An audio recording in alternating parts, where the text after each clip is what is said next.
Equity Mate. I will say this about investing. Everything you do learn is cumulative. What I learned at 20 is useful.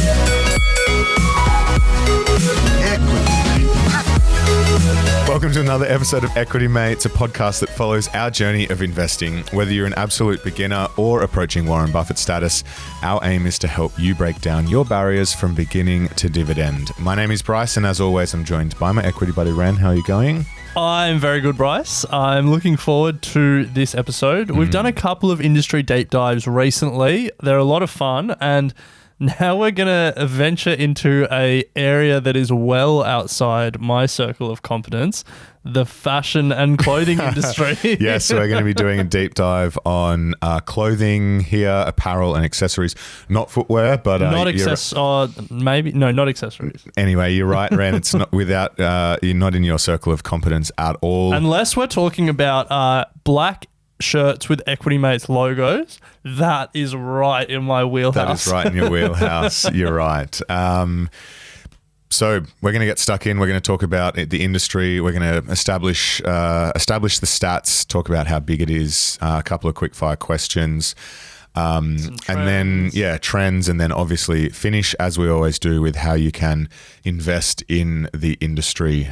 So stick around. There's plenty to get through today. It's going to be a great episode. Before we do, two quick pieces of housekeeping. Comedian The Economist is on a real tear at the moment. If you're unfamiliar, they're the Equity Mates Media macroeconomics show hosted by Thomas, an ex-Reserve Bank economist, and Adam, a former professional comedian. Recently, they've covered commodity prices, Janet Yellen's policies in the US, the Suez Canal, non-fungible tokens. They're going to be talking budget this month. So there's a lot going on that show. So if you want to understand the world of macroeconomics, head over and give them a listen. One other piece of housekeeping from you. Yes, we love making markets accessible and giving people the opportunity to better their own investing journey. And the Australian Shareholders Association Investors Conference is coming up on the 31st of May and the 1st of June. It's going to be an epic opportunity to see some of the biggest chairmen and chairwomen and CEOs in the country. You're going to see the chairman of BHP, Telstra, Woolworths, CEO of Fortescue, Origin Energy, Sonic, just to name a few, all speaking, and you'll have the access to ask plenty of questions. It is a paid event, but the good news is for the first 50 Equity Mates, the Australian Shareholders Association are not only offering you a free membership to the Australian Shareholders Association for a year, but they're also offering discounted tickets. So head to australianshareholders.com/equitymates. That's australianshareholders.com/equitymates for more information. Yeah, pretty cool that you get to ask questions of all those, senior business leaders. If you weren't dragging us away that weekend for your 30th, yes. I would be going to the Fortescue CEO and asking some follow-up questions on hydrogen. They're obviously trying to make a big push into that space. We talked about it in our deep dive episode. So if you have any questions from our episode, go straight to the source and ask Fortescue's CEO at this conference. Yeah, awesome opportunity. So the industry deep dive, clothing, we've already made mention that it's not in your circle of competence, yes. Ren, and that we are going to be talking about apparel and not footwear. Why do you keep pointing at me? Also not in your circle of competence. Yes. But with a real focus on the retailing side of things, we will touch on the production and wholesale side, but there's some pretty phenomenal companies that play in the retail space. So, there are, including two that we used to work for. Yes. So let's set the scene. So, did you know that today we consume 5 times more clothing than we did 20 years ago? Yes. You did know that? Yeah. Cool. You must have read the notes. It's called fast fashion. Yeah. Approximately 80 billion new pieces of clothing are produced every year. So this isn't a small industry. Globally, the market is worth $1.5 trillion a year. That's projected to grow to $2.25 trillion in 5 years by 2025. Globally, e-commerce was $486 billion in 2020. So that's about 1/3 of that 1.5 trillion is now e-commerce, which surprised me. 1/3. I knew it was growing. I didn't think it would be that high. Again, not within my circle of competence though. So The US is a little bit behind the rest of the world, surprisingly. E-commerce accounted for just under 30% of industry sales in the US. So what you're seeing there, and what you will continue to see across so many industries when we talk about e-commerce, is that China is ahead. In terms of e-commerce penetration, China is generally ahead of the US. So that's globally. In Australia, so globally the market's 1.5 trillion. In Australia, 16 billion. Between 2015 and 2020, it actually was down a little bit. And it was down 8.5% in 2020 due to COVID. So not really a fast growing industry overall. But I think what that obscures is that within the industry, like the pie might not be getting bigger, but the individual slices of those pies are moving around, and people are, fighting tooth and nail for market share, and there are some big people being disrupted and some small people becoming big. So yeah, I think while the pie isn't getting bigger, there's plenty of investing opportunities within that pie. It's 2.25 trillion by 2025 from a 1.5 trillion globally base, it's getting bigger. Yeah. Just in Australia, it's certainly growing. Yeah, but I mean, I wouldn't. I'm not going to speak for you or for anyone listening, but I like to think globally, like it's just as easy to invest in global companies as it is Australian companies. Absolutely. Yeah. The USA is the largest market, China the second, and then Japan the third. And then the Asia Pacific region is actually the fastest growing around the world at 4% a year between 2015 and 2020. And if you compare that with the US, they've been growing at an average of 2% over the same period. So double the growth rate in Asia Pacific. Also, I don't think any surprises there. All right. I got some quick fire questions for you. Yeah. What is the most valuable apparel brand worldwide measured by like brand value? I actually haven't looked at the questions for this one. Okay. So, most valuable apparel brand worldwide measured by brand value. Yeah. Like Ralph Lauren? No. Surprising that you go there, but actually not that surprising because that's right up your alley in terms of... It's not. I should have known. Nike. Yeah. And then second quick fire question for you. What's larger, the global lingerie market or the global secondhand apparel market? It's definitely lingerie. It is lingerie, but not by that much. 38.5 billion compared to 28 billion. Second-hand apparel. I'm surprised that was the comparison with lingerie. Their numbers were pretty similar. Oh, right. Dude, we had a business idea while we were at uni to buy a shipping container of secondhand clothes and sell it. We could have contributed to that number. This is true. Well, look, before we jump into looking at the industry in a bit more detail, we'll take a short break and hear from our sponsors. All right, so let's talk about how to conceptualize the industry. So first thing is this industry is truly global. Like there's no real country where there's just a domestic apparel industry that isn't impacted by global forces. So in terms of the supply chains and where I guess a lot of these clothing is starting and where it's finishing, do you want to talk through some of the biggest exporters? Some of the biggest leading exporters in the world. No surprises that China is the largest at $152 billion, followed by the EU, European Union, $136 billion. Bangladesh, if you think about a lot of the clothing, this fast fashion, where they're made, I guess from a supply chain and a cost point of view, you start getting into these Asian countries. You've got 34 billion Bangladesh, Vietnam 31 billion, India 17, and then Turkey at 16 billion. So, that sort of makes sense. I was surprised by Turkey, to be honest. But yeah, so the exporters, a lot of this clothing is starting in Southeast Asia, Bangladesh, Vietnam, China, India, Asia more generally. And then in terms of the importers, like where a lot of it is ending up, the biggest consumers of this, not a lot of surprises there. Do you want to tell us where they go? Yeah, so the leading importers, you've got the European Union importing the most. So they're second on the list for exports, but still import more than they do export at $180 billion. The US importing $96 billion.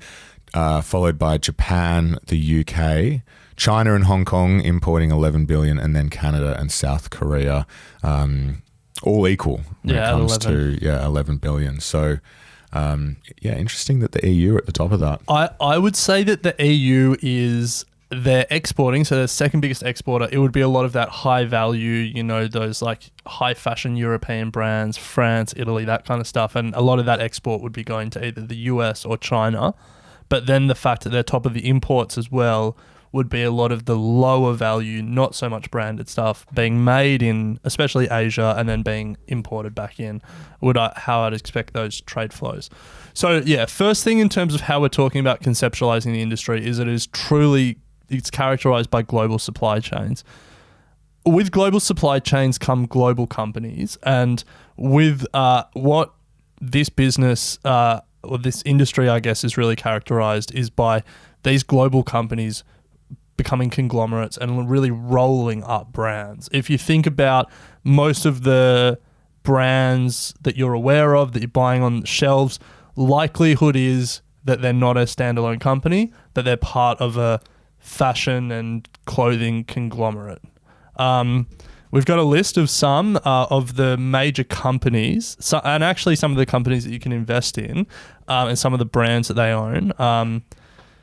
Should we just rip through some of them? Yeah, let's do it. LVMH owns also basically every major champagne brand. Yeah. They own Fendi, Givenchy. Also, forgive me if I mispronounce any of these because I guarantee you I will. Bulgari, Tiffany & Co, Marc Jacobs. So a lot of that high fashion stuff. Inditex. I've actually never heard of Inditex. This guy is like The third richest in the world? No, that's the LVMH guy, isn't it? I thought it was the Zara guy. Is it? I thought so. I'm probably wrong. You're probably right. No, Anyway. you are right. Yeah. So Inditex owns Zara, Massimo Dutti, Bershka, Oysho, Pull & Bear. Never heard of any of them, to be honest. No, I've heard of Zara. Everyone's heard of Zara. Oh, yeah, Even Zara. I've heard of Zara. Even companies like Gap. So it owns Gap, but it also owns Old Navy, Banana Republic, Athleta. VF Corporation, one of the bigger US companies, owns Dickies, JanSport, Kipling, the North Face, Timberland, Vans, Supreme. When people buy Supreme stuff and they reckon they're, being pretty non-conformist, Yes, they're just they're buying from a massive US corporation. Yes. Also, this company owns 55% of the US backpack market. Wow. Strange market, but hey, good to be number one. Yeah. Kering, they own Gucci, Yves, Saint Laurent, Yves? Balenciaga, Alexander McQueen, Christopher Kane. Then we have PVH. They own Van Heusen, Tommy Hilfiger, Calvin Klein, Izod. Yeah. Look, we could keep going through this, but I think the point is, if you think about a lot of the fashion brands, the consumer-facing fashion brands, they're conglomerates. So when we're conceptualizing this industry, it's truly global. All of these businesses have global supply chains, and with that comes global companies that are rolling up all these brands. And then finally, the third way to conceptualize this industry is traditionally the supply chains were pretty straight. You would make it in a cheap export country, send it to wherever you were buying it, send it to a retail store, and then you would buy it. And that was how it worked. But now we're just seeing a much more complex industry, but a much more, I guess, dynamic industry. We're seeing traditional retailers be disrupted. We're seeing e-commerce come along, but we're also seeing things like e-commerce move into bricks and mortar and disrupt bricks and mortar that way. We're seeing e-commerce be disrupted by like Instagram and Facebook and those kind of like next level of e-commerce and like social commerce platforms. We're seeing like, the whole role of the wholesaler is being disrupted by platforms like Alibaba and just like the internet in general, cutting out that middleman a lot of the times, and retailers can deal directly with manufacturers. So what was a pretty straight producer to wholesaler to retailer to customer supply chain is now incredibly fragmented. But that's really the industry. Yeah. So let's have a look at some of the trends and themes that are emerging and worth considering as an investor. There's no doubt that global markets are now very much expanding, particularly outside of Western countries. So, you've got these countries now that are being driven by an emerging middle class with a fair bit of disposable income. You think about China, you think about India, you think about Indonesia, a couple of other Southeast Asian examples where traditionally markets, particularly on the higher end, we've spoken about those conglomerates, wouldn't be, I guess, setting up shop and trying to sell a bunch of their brands there, but are now finding growth from these emerging markets and, as we said, driven by disposable income. So great, I guess, if you're an investor in some of those companies or run these companies as new markets are opening up. Yeah, if you're an investor in any of those conglomerates that we talked about earlier and they don't have a China strategy and an Asia strategy, you've got to seriously question where the next leg of growth is coming from. Yeah. Second trend, rise of e-commerce. We've already touched on it a little bit. Everyone kind of knows it, so let's not talk about it too much. But obviously, it's driven by the increasing online access and smartphone penetration, which is particularly important, not so much in the West where the internet has been around for a while, but where in emerging markets, every new smartphone user, that's a new internet user. And so that's where it's having a really profound effect, e-commerce. 6 out of 10 shoppers say the possibility to shop via mobile is an important factor in deciding what brands to choose from. I was surprised by that because I honestly don't care. Yeah. But obviously, again, outside my circle of competence. China is leading the way in fashion e-commerce. 5 largest markets. Have you looked at the numbers? No. How much bigger do you think China is than the US in terms of fashion e-commerce? 3 times. Not. It's about double. Right. But still, that surprised me. And then, so China's 670 billion, the US is about 340 billion, UK 100 billion, Japan 80 billion, Germany 70 billion. So they're the top 5 markets. You can just see how big China is. Yeah, that's e-commerce. It's sort of, we got more, but we don't know what it is. We know it, yeah. The other trend that is really taking off and helping these brands is the power of the celebrity and influencer culture. Massive. We know what is happening online. Social engagement rates for fashion brands. Facebook, 0.03%. Twitter, 0.03%. Instagram, 0.68%. Interesting. Are you looking at me like that because it's what do these numbers mean? Yeah.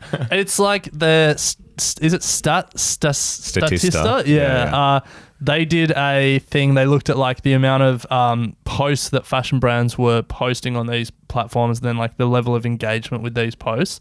The point of those numbers is purely it's nothing. Well, how much are you engaging with business posts as well? Yeah. Never. Yeah. But I think the point is that we talk about the rise of celebrity and influencer culture impacting fashion. We're really talking about Instagram. Instagram has just been this massive driver of meaningfully billion-dollar brands emerging. Everyone knows Kylie Jenner, Kim Kardashian, a lot of those brands, but there are so many fashion brands that are Instagram native and have become real disruptors through, micro influencers, big influencers, whole bunch of stuff on Instagram. But that platform is the one.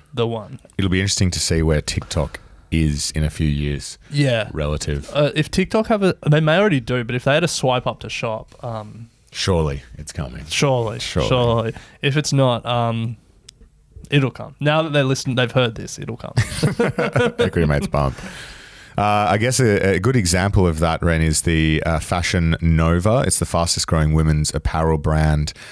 It was Instagram driven. It has 20 million followers, partnerships with the likes of Cardi B, Kylie Jenner, and an army of over 3,000 micro influencers. And you can't underestimate the power of micro influencers. No. So they've been able to harness that and grow pretty well on Instagram. Some other driving factors and thematics within the clothing industry is that we're changing what we're wearing. There's been this massive rise of athleisure, started by Lululemon. Now you see everyone walking around in gym gear, Nike, despite not even going to the gym. You actually did that yesterday in our office. I went to the gym though. You spent all morning walking around in athletics gear. not bloody tights, that's for sure. We're seeing the decline of department stores, driven. We know that e-commerce is kicking in and specialty stores. So the likes of Myer here in Australia and David Jones as well. And I'm sure there's equivalents overseas if you are listening from overseas, but department stores are... Didn't Woolies say Big W was worth $0 at one stage? Yeah. Yeah, that's another one. Myer has fallen, I just had a look at their share price, since it must have relisted in 2009. It's fallen over 90% from it's been phenomenal. Imagine if you don't own it. Don't own it. It's like a slow-moving Slater and Gordon. Yeah. It's not good to be in department stores, that's for sure. Both Myer and David Jones have also tried to go through a big phase of redoing their stores and trying to be more hip and cool and make everything look good and better customer experience. But at the end of the day, you can buy everything online that you can buy in store or buy it from specialty stores. So yeah, see you later. Yeah, it's like what do those brands stand for these Nothing. days? Anyway, we said Big W is struggling. A business that isn't struggling is Kmart, one of its major competitors. Kmart and then also Amazon have really lent into the rationalize their range, have a super simple like basics that they make themselves, try and vertically integrate the supply chain as much as possible, or if they don't actually own the supply chain, like, have a lot of control over it. And so we're seeing like a really cheap own brand trend emerge, I guess. Amazon Basics, Kmart, a lot of that stuff. Not that interesting, to be honest, though. No. Maybe just not that interesting to me. Two more trends that I think are worth paying attention to.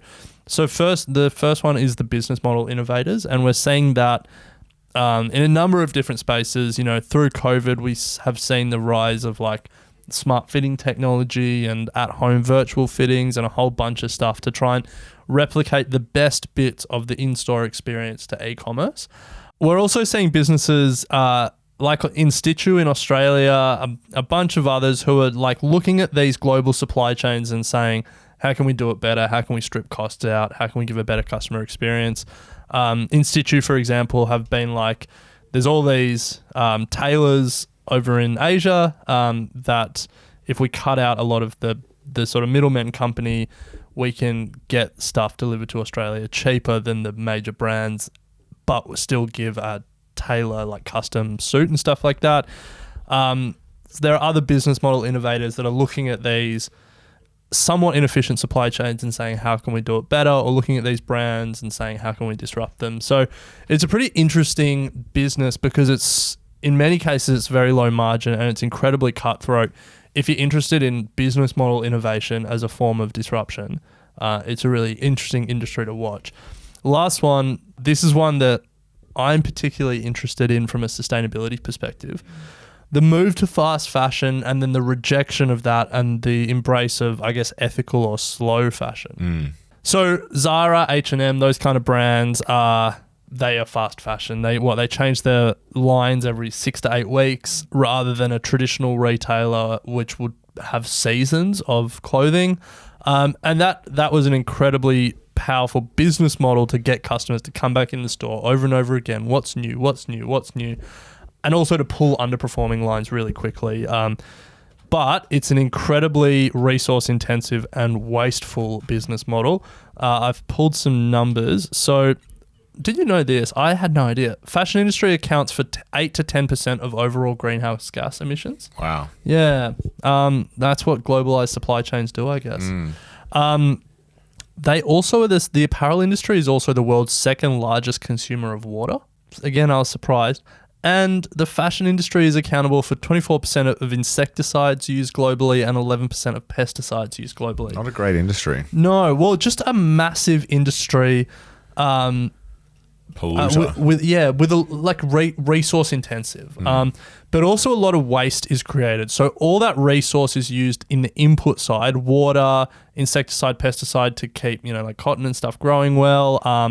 And then 8 to 10% of the overall greenhouse gases to grow it and then to get it to these places. all that resource goes into it, but then on a whole bunch of it's wasted in the end. So in Europe, as much as 15 kilograms of textiles is wasted per person, and in America that number is 37 kilograms. I'm pretty sure those are both annual numbers. So a heap of resources going in, a lot of wasted resource coming out. Fast fashion wasn't the cause of a lot of these things, but definitely accelerated and accentuated a lot of these things. So what we're seeing is a rejection of the Zaras and the H&Ms and the fast fashion brands, and a move to ethical or slow fashion. Globally in 2020, the fast fashion industry saw a 12% decline, which like COVID had a role, but that 12% was deeper than the industry as a whole. 35% of millennials, 36% of Gen Z consumers prefer buying sustainable and environmentally friendly clothing. And then this trend was accelerated by the pandemic. In Britain, 28% of those surveyed started using reused clothes more than pre-pandemic, and 35% of women surveyed plan to buy fewer clothes in the future in general. In another survey, 37% of buyers said they find environmental protection crucial when buying clothes, and 33% stated they only bought clothes from brands that paid workers a living wage. And so what we're really seeing is that consumers are leaning into examining their choices when it comes to fashion and thinking about the implications of those choices and like what their brands stand for, and also what the brand's supply chains look like. And for me, that trend is only going to increase. I wonder if Zara has done anything about it, in terms of changing their offering, reducing the frequency that they're changing their lines. It'll be interesting to see how they react to this. Having done no research on how they respond, let me guess, they're not changing their core business model of fast fashion, but they're finding ways to like donate the wasted clothes, or like they're finding ways to, in some ways, greenwash it. Yeah. Don't come at me, Zara, but not actually change the core underlying business model. So before we jump into some of the major companies that you can invest in and some of the ETFs as well, we will take a quick break to hear from our sponsors. So major companies and how we can, I guess, group them together, Ren. Let's start with suppliers and manufacturers. We've got the YKK group, which is one of the largest, 40% market share for zippers of all things. I used to think they have more. Maybe they did and someone disrupted them, but they used to be like the only guys in the world that made zippers or something. Something like that. Yeah. Anyway, it's just one of those massive companies that specialize, and then they have 40% of the market in zippers. Then there's Shenzhou International. If you listen to our podcast with Chow Ma, she pitched it for HM1. It's that massive textile manufacturer who have companies, like Nike, Adidas, Uniqlo, Puma. They're enormous, and she was pretty bullish on the way that they were run and their management. So a massive player over in the manufacturing landscape. I mean, there's so many other companies in this section around the world, but it's just like the first group, I guess, if you're looking to invest, is the suppliers and the manufacturers, the people with factories who are producing this stuff for export. And then if you go beyond that, the next stage would be who are they producing for? And you've got the brands that they're producing for. Obviously, Nike, Adidas, LVMH, and many of the others that we spoke about up the top there. Yeah. Second category, as you said, who are the brands that are overseeing the production and getting this stuff produced for? I guess then the third thing that flows naturally from that is where are these clothes being sold? And we can probably talk about the bricks and mortar first. In Australia, some of the bigger names. So Woolworths owns Big W. Wesfarmers owns Kmart and Target. Mosaic Brands owns Miller's, Rockman, Nonny B, Rivers, Katie's, Autograph. Again, big conglomerates with lots of brands underneath. This time on the retailing side, but same thing. Another one, Premier Investments, Solomon Lew's investment vehicle, I guess. Just Jeans, Peter Alexander, JJ's, Jackie E, Portman's, Dottie. Again, conglomerate with a lot of brands. I'd also slip in shopping malls somewhere within there. Yeah, would you invest in them though? No, I wouldn't invest in a lot of these. Yeah. But that is a very fair point. But you are right.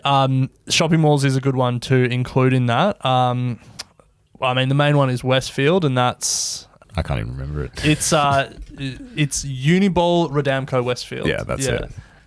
And then there would be other ones. Yeah, there's a few overseas. But anyway, let's keep moving. So we've spoken about bricks and mortar. The flip side of that is obviously the e-commerce disruptors you can't go past. Amazon. And then if we go a step further on the e-commerce train, it is thinking about the picks and shovels analogy, and you're thinking about businesses that are built around the thematic of e-commerce. PayPal is one example, and then Shopify, another great example of how you can invest in the e-commerce thread, and but not pun intended. Yeah, but not directly in an e-commerce platform such as Amazon. Actually, it wasn't really a pun, was it? It needed to be more like fashion thread would have been the pun. True. So look, we obviously have only scratched the surface of the major companies, but we're talking about a global industry. I think the main point is just how we conceptualize the different players in the market and how they interact. Suppliers and manufacturers, big brand names, those conglomerates that we talked about earlier, the retailers, both bricks and mortar retailers and the e-commerce disruptors, then like the picks and shovels of the industry for especially the e-commerce side. And then you could also talk one final category around the business model innovators. A lot of them aren't public yet though. So not a lot of investing opportunities in the Instagram driven businesses or the institutes of the world or stuff like that. They're private. As they grow, they'll be coming, all of them, especially, I mean, Kylie Jenner's business was what, $1 billion when it got sold? Yeah. You could IPO a $1 billion business. We will. All right, let's talk about investing in the industry as a whole. Yeah, so obviously we have all the specific companies we just mentioned, no surprises there, but in researching this, it's evident that there are plenty of ETFs out there. Yeah, not a lot in Australia though. Well, that's not surprising. Yeah, somewhat. Come on, guys, here in Australia. Hopefully you're listening. So let's start general. You've got your general retail ETFs that are all US listed. So and these aren't just clothing retail. Like when we say general, we mean general. Yeah. So fire up your broker. If you don't have a US broker, perhaps think about getting one. Or Australian brokers, perhaps think about expanding your offering. True. So we'll rip through a couple. You've got your SPDR S&P retail that's listed on the New York Stock Exchange. Its ticker is XRT. It is one of the cheapest you can get, 0.35% fee on that one. Same as the VanEck Vectors Retail. Its ticker is RTH. Amazon is 20% of holdings, Walmart 10%, Home Depot about the same as well. So three of the big hitters over in the States from a retail perspective. VanEck not scared to go concentrated. Love concentrated. Yeah. I respect that. I do respect the conviction. Yeah. First Trust NASDAQ Retail, its ticker is FTXD. PowerShares Dynamic Retail, ticker is PMR. And then if you're looking to really go long on retail, which is right up my alley, you've got the Direxion Daily Retail Bull 3 times leveraged. Its ticker is RETL. Buyer beware on that one. It is a little bit expensive, and also it's a daily leveraged. So without going too deep, there's risk of slippage over a long period of time. So beware of that. But look, I think the message is that there are plenty of options if you want to go broad on retail. General retail is boring though. Let's talk about some of the more thematic ones. So there's 3 online retail specific ETFs, also all US based. ProShares Online Retail ETF, ticker is ONLN. All of these management fees are a little bit more. They're in the 0.5 or 0.6 range. So I'm not going to... you can do your own research after. Also, Amplify Online Retail, ticker iBuy. Interestingly, 3 biggest positions, Carvana, PetMed, and Wayfair. I feel like there's a big online retail name that's missing from the top of that list. Amazon. Yeah, well, like, get it in there. Wow. And then another one, so Amplify Online Retail, US focused, Amplify International Online Retail, obviously globally focused. Speaking of online retail, there's a category that I quite like, that I imagine you're going to like as the retail whisperer. ProShares Long Online Short Stores ETF. Love it. Ticker CLIX. And then another one, ProShares Decline of the Retail Store ETF. Ticker EMTY. So that's a short bricks and mortar. Short. So one is long e-commerce, short bricks and mortar, and the other is just short bricks and mortar. Wow. Love it. Okay, and then to close out, there's the ProShares Pet Care called Pause, the Global X MSCI China Consumer Discretionary, that'd be an interesting one, and the Emerging Markets Internet and E-Commerce ETF, which would also be an interesting one given the conversations we've been having over the last couple of weeks about the role that Indonesia, India and China are playing in the global landscape. So, look, plenty going on in the clothing industry, massive industry, a lot to think about, a lot of investment opportunities from suppliers and manufacturers all the way through to end consumers and then bricks and mortar and online retailers. So, yeah. I've got one final thought. If you're going to invest in an individual company in this industry, just really think long and hard about their sustainable competitive advantage. You know, we often talk about moats. Think about the moats in this case, because there's one big one that brands have, or one big one that companies have, which is brand. You know, Nike have a really strong brand moat. LVMH, who own a lot of those like really premium brands, have a really strong brand moat. But outside of brand, you're not going to find a lot of really enduring like competitive moats. You might get a minor cost advantage from scale. You know, if you're producing 100 million shirts a year rather than 1 million, you might get a small increment cheaper unit price. But really, people are going to be able to flex how much they spend on clothing and apparel based on things like brand and who's endorsing it and, you know, all that stuff. You don't find a lot of moats in this industry, and that's why there's so much disruption constantly happening and so much like business model changing and all this stuff happening. The industry is characterized by fickle customers, low barriers to entry, and next to no switching costs for customers. So that would be my final thought on fashion. Sorry to end on a down note. That's fine. Well, that's all we have time for. We'll have to leave it there. Hopefully you got something out of that will help you on your investing journey. But Ren, we'll pick it up next week. Sounds good. Equity Mates Investing Podcast is a product of Equity Mates Media. All information in this podcast is for education and entertainment purposes only. It is not intended as a substitute for professional finance, legal, or tax advice. The hosts of Equity Mates Investing Podcast are not financial professionals and are not aware of your personal financial circumstances. Before making any financial decisions, you should read the product disclosure statement and, if necessary, consult a licensed financial professional. Do not take financial advice from a podcast. For more information, head to the disclaimer page on the Equity Mates website, where you can find ASIC resources and find a registered financial professional near you. In the spirit of reconciliation, Equity Mates Media and the hosts of Equity Mates Investing Podcast acknowledge the traditional custodians of country throughout Australia and their connections to land, sea, and community. We pay our respects to their elders past and present and extend that respect to all Aboriginal and Torres Strait Islander people today.